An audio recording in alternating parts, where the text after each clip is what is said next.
que es una de las patologías patognomónicas que se puede diferenciar, ¿no? En el herpes simple generalmente vamos a tener unas lesiones tipo custodiales, ¿no? Son unos bordes irregulares, pero también pueden presentarse estas lesiones como cosas de color miel. Generalmente la infección del linfático, como ya mencionó su compañero, es por Staphylococcus aureus. Es una de las causas más frecuentes. Y menos frecuentes vamos a tener estreptococos del grupo A. Generalmente este estreptococos del grupo A se va a producir por un rascado continuo o por una picadura de insecto, ¿no? Que se podría dar, pero es menos común. Y la causa más común, como ya vemos, es el Staphylococcus aureus. Es muy importante determinar esto en los niños, como les mencioné, que tiene bastante esta bacteria. Lo vamos a encontrar a nivel de las mucosas, también puede estar a nivel de la región perianal, a nivel de la narina, ¿no? Esta bacteria generalmente tiene una mayor proceso infeccioso en la edad pediátrica, ¿no?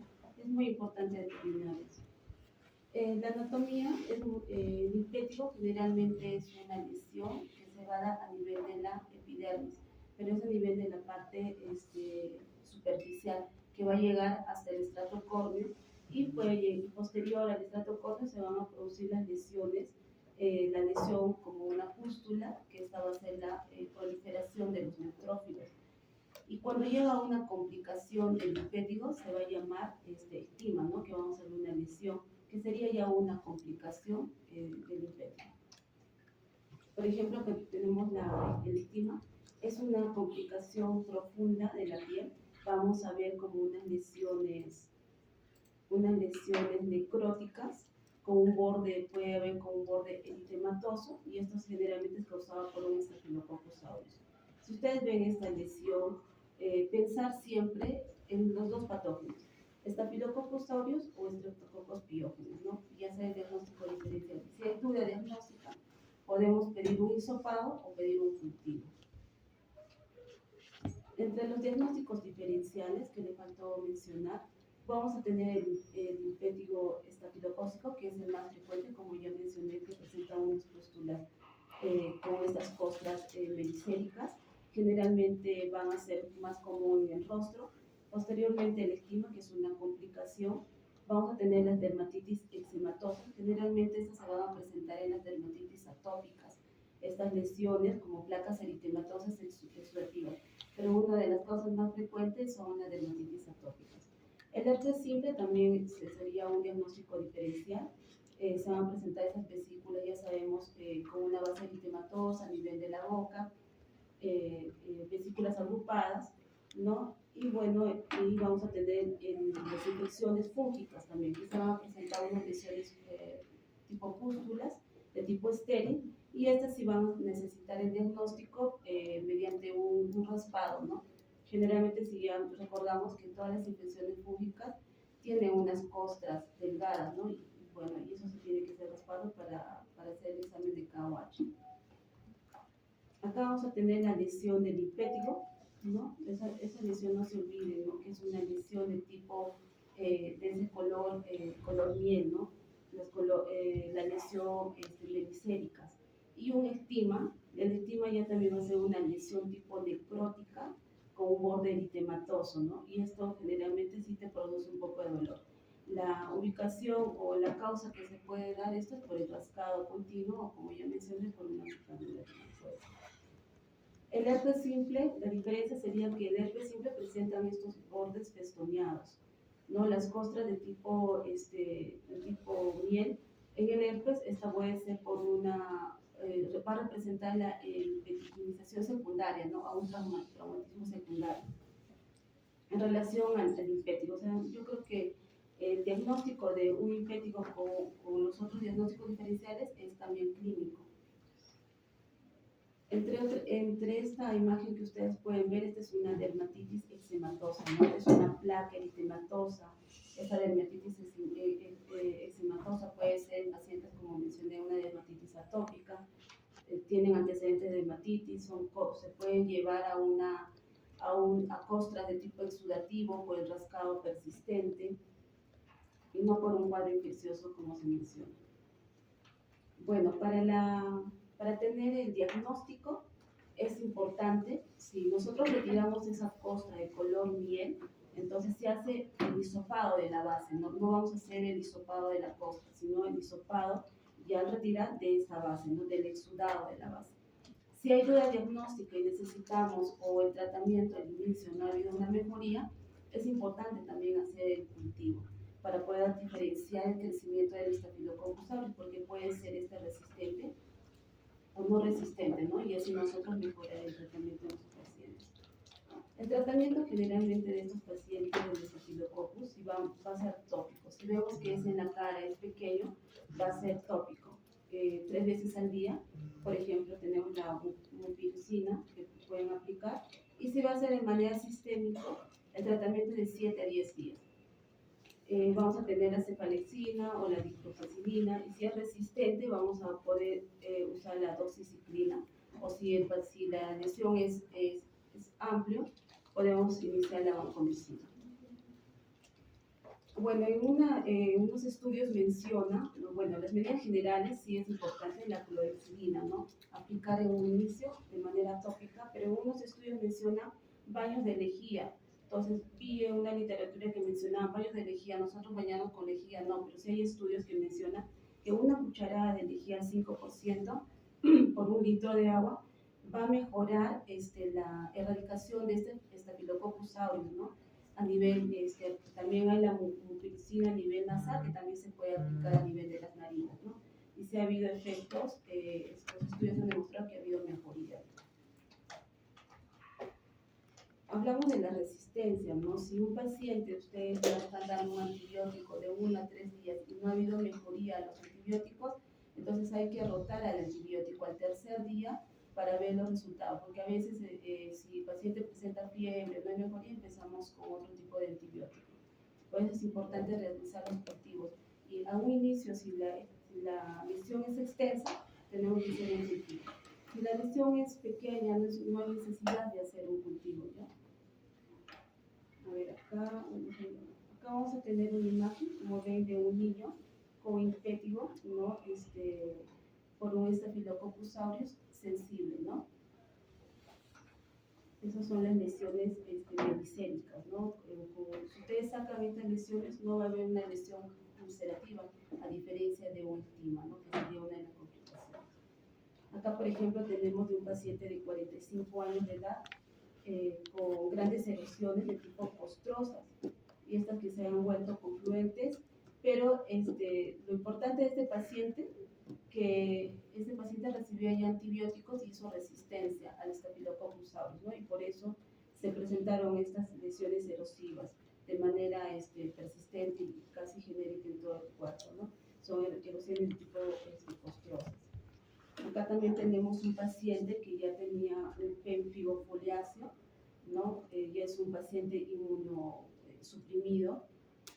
Entonces, estas lesiones ya es una sobreinfección del pemfigo ampolloso, ¿no? Como se ve que es una mujer de 65 años de edad con pemfigo ampolloso resistente al tratamiento, y hizo resistencia a los antibióticos, ¿no?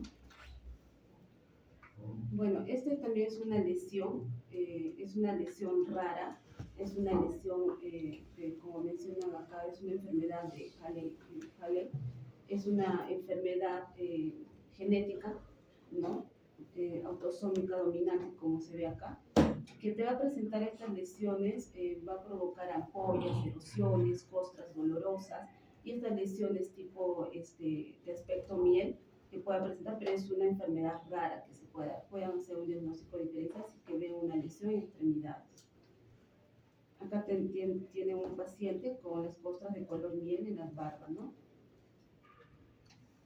Igual en este aspecto, en la cara también ven las lesiones costrosas de aspecto melicéricas a nivel de la cara. Y acá ya también es un impétigo, ¿no? Ya generalizado, ¿no? Causado por un Staphylococcus aureus. Este Staphylococcus aureus libera toxinas, y esas toxinas son las expovitinas de tipo A y tipo B, que es muy importante, ¿no? ¿Por qué? Porque estas toxinas van a hacer que se adhieran a la desmogleína de tipo 1, ¿no? Esas desmogleínas, como ya saben, están dentro de los queratinocitos. Entonces, y eso van a hacer que se rompan esas desmogleínas y se produzcan este tipo de lesiones. Acá tenemos también otro niño con impétigo. Bueno, una celulitis. Bueno, la celulitis también ya sabemos que es un proceso infeccioso, es una infección bacteriana. Como ven, es una infección bacteriana profunda que va a afectar a la dermis y al tejido subcutáneo. A nivel de la dermis y el tejido subcutáneo va a haber un proceso infeccioso activo, ¿no? Generalmente el germen más frecuente es el Staphylococcus pyogenes, posteriormente puede ser el Staphylococcus aureus, y entre casos especiales o inmunosuprimidos vamos a tener infecciones por gram negativo, ¿ya? Es importante determinar qué clase de pacientes pueden presentar la celulitis, ¿no? Por ejemplo, ¿qué se debe que mencione una ruta externa? Por ejemplo, pacientes inmunocompetentes como pacientes diabéticos, con sobrepeso, que presenten algún tipo de comorbilidad, la infección va a ser desde la parte externa hasta la parte interna. En cambio, de un paciente inmunosuprimido, la infección va a ser de la parte interna a la parte externa. Por ejemplo, un inmunosuprimido vamos a tener que, como el germen frecuente que puede encontrar, puede ser el Cryptococcus neoformum, ¿no? Que a nivel de los vasos sanguíneos van a viajar y estos van a producir un proceso infeccioso ya en la piel. La clínica, ya todos sabemos, es muy importante determinar en una celulitis. ¿Cómo es la clínica? Primeramente va a ser el tipo de eritema, esto es por una vasodilatación por las citoquinas, posteriormente el calor por la perfusión, y vamos a tener el dolor. El dolor en la celulitis es un dolor intenso y este dolor va a ser por la continuidad o por la compresión de las terminaciones nerviosas donde se observa la lesión. Y el tumor va a ser por la proliferación de los neutrófilos persistentes, y estos neutrófilos van a producir este pus o este absceso que se pueda presentar en un proceso de celulitis. La zona más frecuente que vamos a presentar en una celulitis va a ser en las extremidades inferiores en adultos, en pediátricos en la cara, o también, como menciona, en la región perianal en pediátricos, ¿no? Bueno, la diferencia con la erisipela, es muy importante determinar la celulitis y la erisipela, la diferencia clínica, ¿no? La celulitis, ya sabemos que la infección de tipo es profundo. En una erisipela la infección es más superficial, y en la erisipela vamos a ver que los bordes son de tipo deprimidos, ¿ya? Como menciono, puede ser una lesión eritematosa tipo de piel de naranja, como menciono. Es una piel que tiene un poco más de brillo, y mientras que el edema, mientras que la celulitis la lesión es tipo lisa, ¿no? Y está asociada también al edema. Esa es una imagen para que se den cuenta la erisipela. La celulitis, bueno, ya con un proceso más infeccioso por un proceso de celulitis, pues la fascitis necrotizante, ¿no? Los diagnósticos diferenciales, vamos a tener la dermatitis por éstasis. Generalmente la dermatitis por éstasis van a presentar escamas, costras o un tipo de lesiones de aspecto como tipo hiperpigmentadas por una insuficiencia venosa, ¿no? Generalmente es de tipo crónico.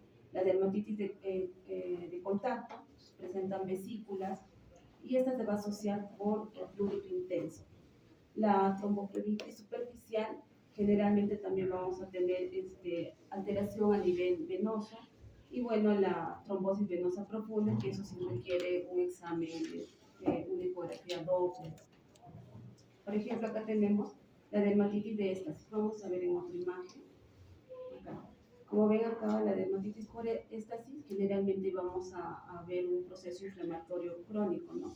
Esta no lo vayan a confundir con una celulitis, es como una piel media cartonada, dura, hiperpigmentada, ¿no?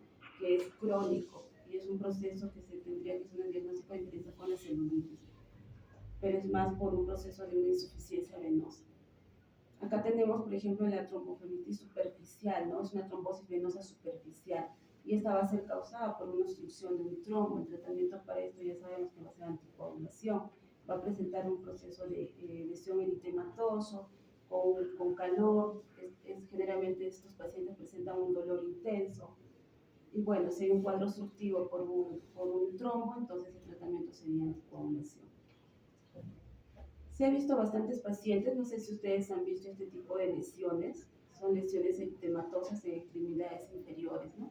No vayan a pensar que es una celulitis, por eso es importante el cuadro clínico del paciente, ¿no? De repente es un paciente obeso, postrado, ¿no? Y se puede asociar a una trombosis. Pues, es una celulitis superficial, ¿no? Vemos en esta imagen, vamos a ver una trombosis venosa profunda. Generalmente a veces las trombosis venosas profundas, cuando vemos en hospitalización, también tiene una lesión eritematosa. Pero no hay una lesión que pueda tener bordes definidos o bordes indefinidos. No puede ser que toda la pierna en la parte anterior puede estar eritematosa.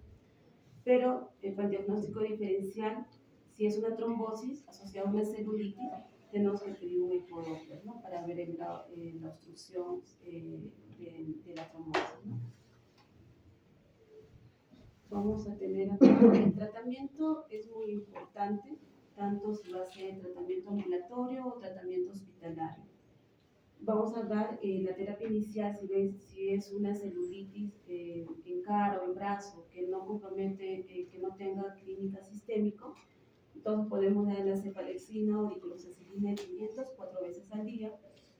Si hay una falla o respuesta al tratamiento y si hay resistencia al Staphylococcus aureus, empezamos con la doxiciclina. Mencionan en la literatura el sulfamethoxazole, pero muchos pacientes ya son resistentes a ese antibiótico. La hospitalización, sí tenemos que dar medicamentos de gran espectro, como la cefalexina, la vancomicina o la cefepime. Bueno, en esta imagen es muy importante. Si ustedes dan un tratamiento, tenemos que esperar a las 48 horas el efecto del antibiótico.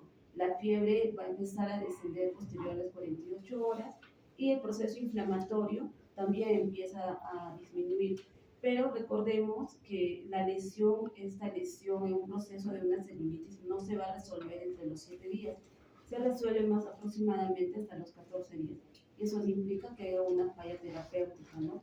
Entonces ya si ya completó sus 7 días, al paciente ya se le puede dar de alta. Bueno, esto es para que ustedes repasen las diferencias entre una erisipela y una celulitis.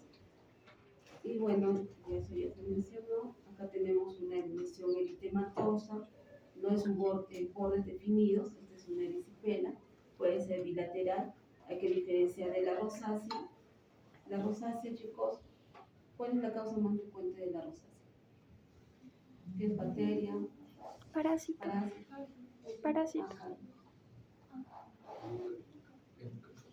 Creo que es el ácaro, ¿cómo se llama? Rosácea. De la Demodex.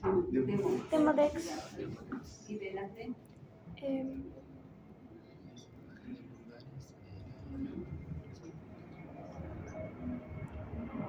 ¿De la T?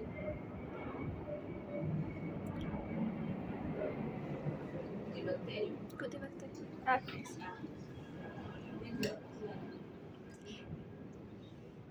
Porque las diapositivas no están complicadas, no están entendibles. sí. Ya, acá tenemos una celulitis también. Esta sí es una celulitis clásica, ¿no?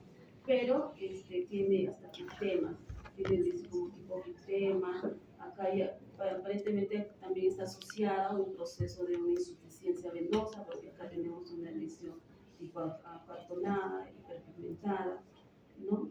Debe tener un proceso infeccioso, no sé, en las uñas debe tener hongos.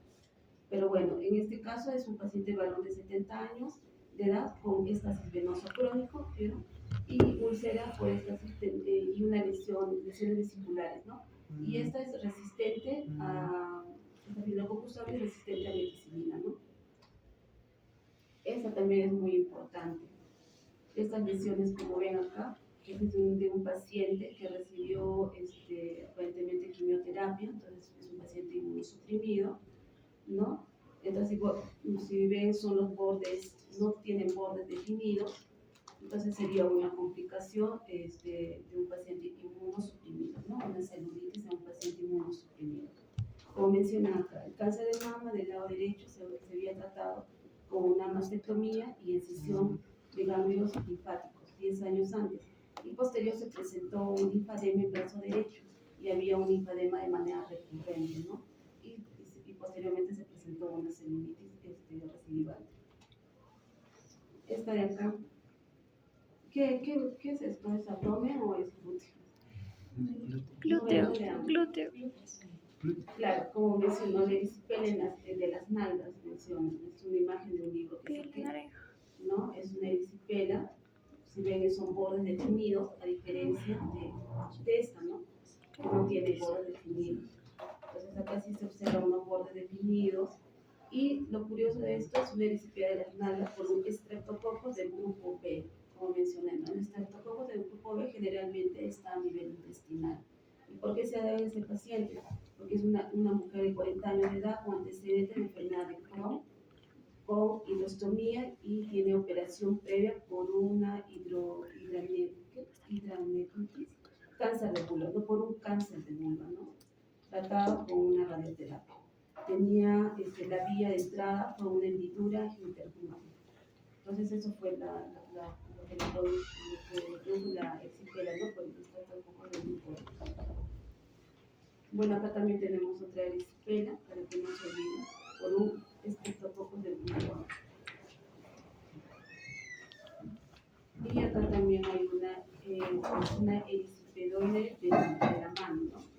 Es una lesión, es una placa que menciona tipo violáceo, bien delimitada, tipo erisipela, de un paciente que menciona que también fue inmunosuprimido. Y esta es una celulitis clásica, para que no se olvide, ¿no? Foliculitis.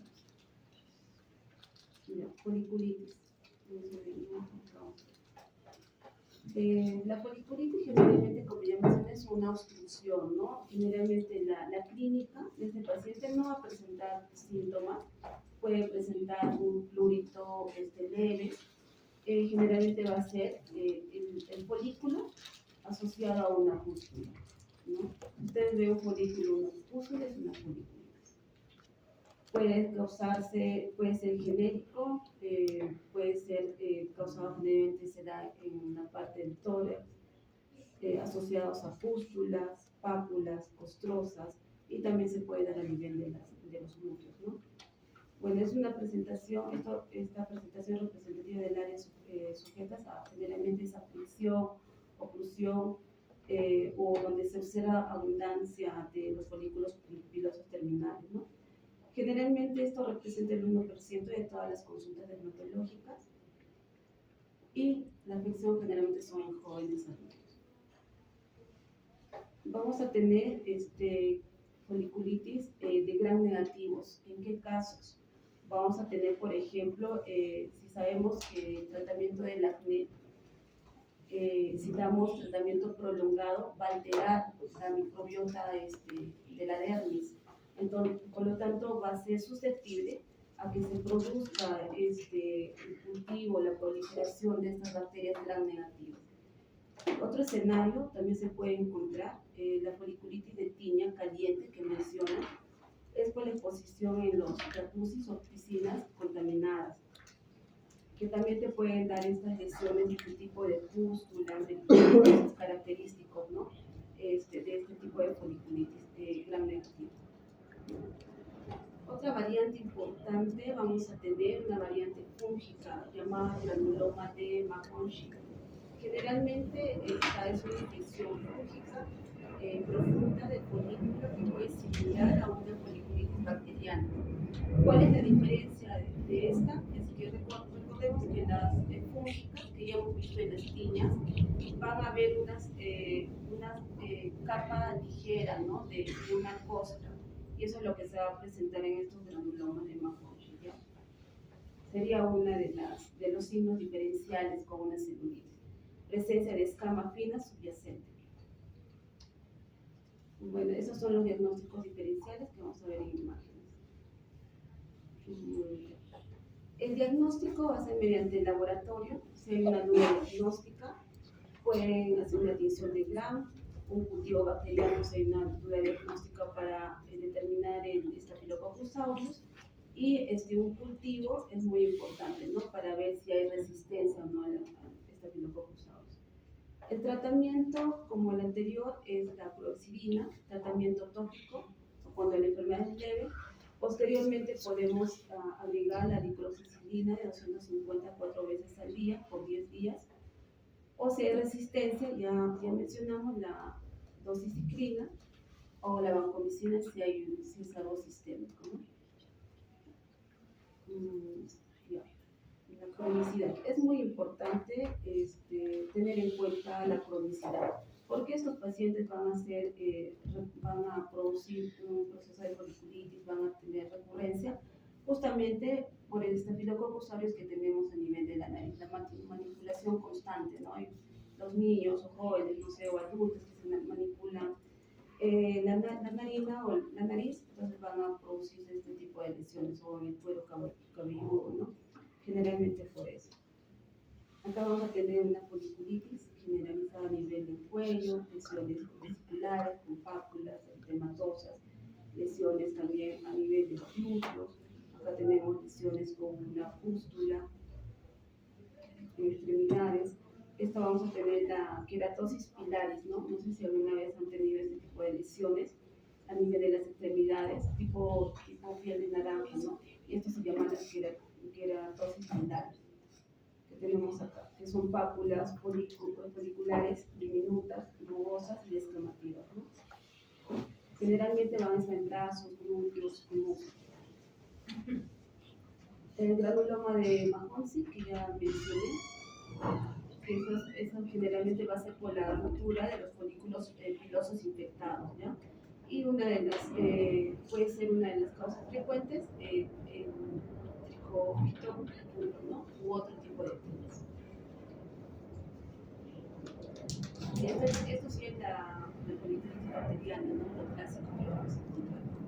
Vamos a encontrar la lesión en las pústulas, con unos bordes eritematosos, múltiples, tanto en brazos, piernas, a nivel de los glúteos. Ahora vamos a entrar en la formulosis y el antrax. Es muy importante determinar, existe, como nuestro compañero mencionó, el antrax por el carbunclo, ¿no? Generalmente esto se va a diferenciar con el antrax causado por el Bacillus anthracis. Esta es causada por el Staphylococcus aureus, ¿ya? Y el antrax propiamente dicho está causado por el Bacillus anthracis. La diferencia en que este antrax va a producir una lesión necrótica y un edema significativo y vesículas periféricas. Mientras que el carbunclo primeramente te da una foliculitis, una foliculosis, y luego te puede producir el carbunclo, y esta van a ser porque hay lesiones múltiples lesiones pústulas que se van a conglomerar y van a producir también unos núcleos necróticos múltiples, ¿no? Como vemos acá. La foliculitis, un forúnculo, generalmente el forúnculo que va a afectar la dermis y va a ser un absceso único, ¿no? El forúnculo. Y el carbunclo o el antrax estafilocócico ya va a haber bastantes compromisos de bastantes folículos, ¿no? Y eso es la diferencia. Bueno, esto ya lo mencionaron. Es muy importante tener también los portadores, ¿no? El 10 al 20% de la población generalmente es asintomático por el Staphylococcus aureus. Generalmente ya mencioné, es muy importante que recuerden que este Staphylococcus aureus se encuentra en las fosas nasales, axilas y medula. ¿Ya? El factor detonante van a ser los microtraumatismos, fricción, las ropas oclusivas o alteraciones de la barrera cutánea, ¿no? Y la infección, la clínica generalmente va a ser por una autoinoculación, ¿no? A nivel en el folículo vulnerable que va a generar un forúnculo. Es importante determinar o tener en cuenta los pacientes que sean diabéticos, obesos, pacientes que fuman. fuman o los inmunosuprimidos, ¿no? Un gran simulador es el Bacillus anthracis, ¿no? Como ya mencioné, es el patógeno atípico que rompe el esquema estafilocócico, es por un bacillus, ¿no? Es el Bacillus anthracis, y generalmente esta va a producir esas lesiones necróticas, y esta, como dicen, es la enfermedad de los esquiladores de ovejas, ¿no? Generalmente esa es una de las causas. Su mecanismo, como menciona, que las esporas pueden sobrevivir más de 20 años en el suelo. La infección humana predominantemente se da en 95% por vía cutánea, tras exposición a animales infectados. Y como mencionamos, la evolución, es importante determinar la evolución, ¿no? Generalmente un carbúnculo estafilocócico, vamos a ver que entre el 1 y el tercer día se van a presentar estos nódulos firmes. Posteriormente las lesiones eritematosas y va a tener dolor. Al cuarto o séptimo día se van a formar las placas infiltrativas y la fluctuación de la pus, ¿no? Y el séptimo día, la formación de los abscesos. Y en el anthrax cutáneo, la inoculación es más prolongada. Tiene una incubación de 1 a 7 días, formando pápulas pruriginosas, indoloras. Al comienzo es indolora, similar a una picadura de insecto, o podría ser una mordedura de araña, ¿no? Es importante eso hacer diagnóstico diferencial, porque una mordedura de araña vamos a tener la lesión, ¿cómo se llama? Si te muerde una araña, que es te muerde la araña y buscas un tipo de lesión o una placa. La placa ivenoide, esa placa generalmente es una lesión necrótica y alrededor hay una lesión hipopigmentada y alrededor de esa lesión hay una lesión eritematosa, ¿ya? Entonces vamos a ver que en el día 4 y 5 va a haber una evolución rápida a vesículas, ampollas, y estas se van a llegar a ulcerar. Y entre el día 6 o 14 existe una necrosis, ¿no? Y un edema masivo, y puede asociarse a una linfangitis. Bueno, estos son los diagnósticos diferenciales. Acá tenemos, por ejemplo, ¿no?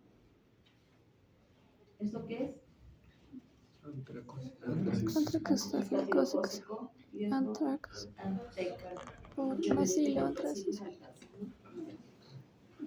Esta es el carbúnculo, el anthrax, ¿ya? Como ya se observan múltiples lesiones, son pústulas superficiales, de orificios parecidos a como menciona acá, un sedazo, ¿no? El 90% el diagnóstico es clínico. Se va a observar en nódulos dolorosos, fluctuantes y eritematosos. Esto es el anthrax, ¿ya? Estafilocócico. El diagnóstico es muy importante, el diagnóstico diferenciales, lo vamos a ver acá en imágenes. Vamos a hacer diagnóstico, por ejemplo, con un acné nódulo quístico, ¿no? A nivel de rostro. ¿Cuál sería la diferencia entre este acné? Los comedones, ¿no? En el acné generalmente hay comedones, distribución facial. Es muy importante. Es un trastorno propio del adolescente y el adulto. Y este diagnóstico sería una enfermedad o una hidradenitis supurativa, ¿no? Generalmente es una enfermedad crónica. Se van a observar lesiones nodulares, dolorosas, abscesos, se puede fistulizar. Sería como un diagnóstico diferencial del anthrax. Acá también un diagnóstico diferencial, el quiste epidermoide, ¿no? Se podría confundir, pero ya es por un cuadro de queratina, ¿no? O se puede llamar nódulos subepidérmicos encapsulados llenos de queratina.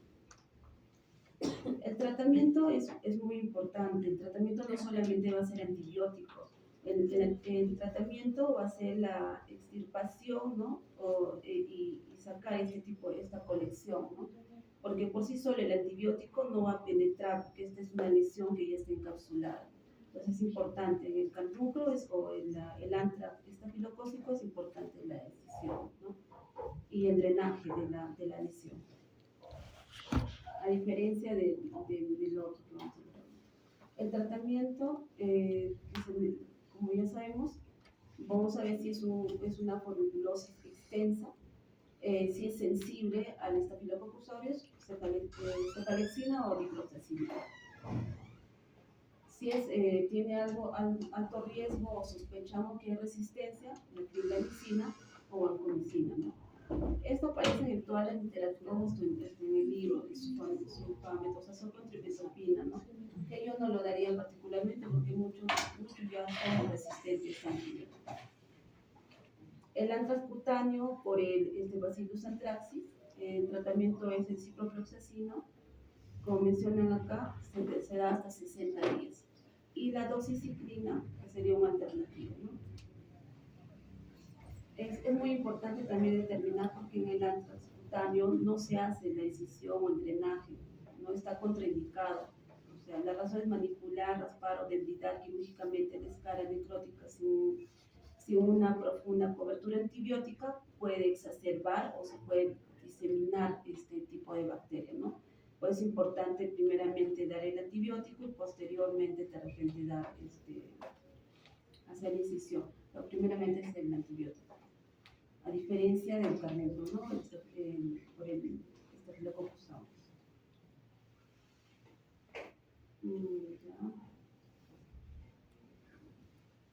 Acá vamos a tener una lesión de anthrax sensible a Staphylococcus aureus. Como ya mencioné, son placas inflamatorias de gran tamaño y asociados a una pústula, ¿no? Acá también tenemos un forúnculo múltiples a nivel del glúteo, resistentes a Staphylococcus aureus. Lesiones nodulares, eritematosos, generalmente estas lesiones son dolorosas. Acá también tenemos en el abdomen, forúnculos múltiples en el abdomen, resistentes a Staphylococcus aureus. Acá saqué de un libro que menciona que es un paciente de 66 años de edad con múltiples nódulos dolorosos, donde se aisló Staphylococcus aureus de cultivo de las fosas nasales y del absceso, ¿no? Entonces es muy importante, si vemos este tipo de lesiones con pústulas, lesiones eritematosas múltiples, entonces siempre hay que hacer un cultivo a nivel de las fosas nasales. Eso es importante.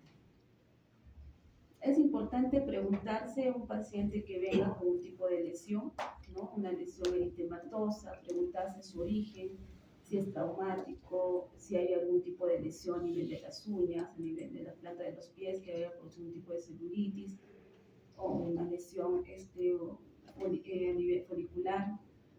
El riesgo es importante también la localización, la ocupación en que trabaja, si es agudo, crónico. Es muy importante preguntarse eso antes de evaluar, antes de llegar a un diagnóstico del paciente. En esta imagen puse, es importante cómo va la física del dolor, ¿no? O sea, ¿por qué se produce el dolor? Generalmente el dolor va a ser por la proliferación de estos neutrófilos. Entonces, y va a producir, generalmente que esta lesión necrótica, ¿no? Te produzca una tensión, ¿no? Como dicen acá, crea una tensión y eso es lo que te va a producir la proliferación de los neutrófilos y el dolor intenso. Acá tenemos una imagen de un anthrax. ¿Qué tipo de anthrax? Por Bacillus. Por Bacillus. Bacillus. El Bacillus anthracis, ¿no? Esta también se asocia, ¿no? Generalmente, como mencioné, se asocia a una linfangitis debido al anthrax, ¿no? Como ven acá. Hay una inflamación linfática, ¿no? Eso es por el Bacillus anthracis. Gracias, chicos. ¿Está bien? Chévere. Chicos, tienen que responder las diapositivas están sencillas para el examen, ¿no? ¿Ya? Preguntas.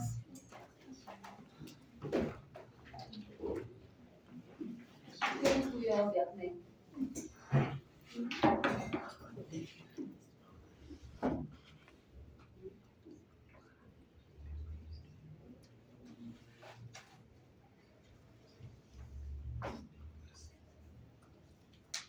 Este signo de la cacheta, ¿cómo llaman? El signo de pediatría, ya lleva pediatría, ¿no? No lleva pediatría. Hay un signo en la celulitis.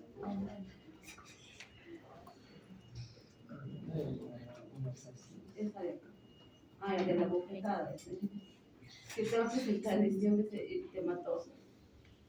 Se puede confundir en un cuadro de celulitis, ¿no? Pero generalmente esto no es doloroso. ¿Por qué germen está producido esto? Es un ácaro, es una bacteria, es un virus. La bofetada de las mejillas, que generalmente es en pediatría.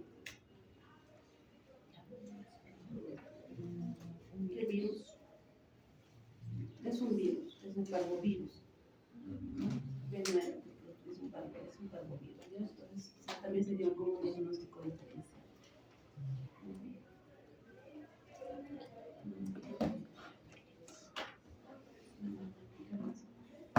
Llamar al lista.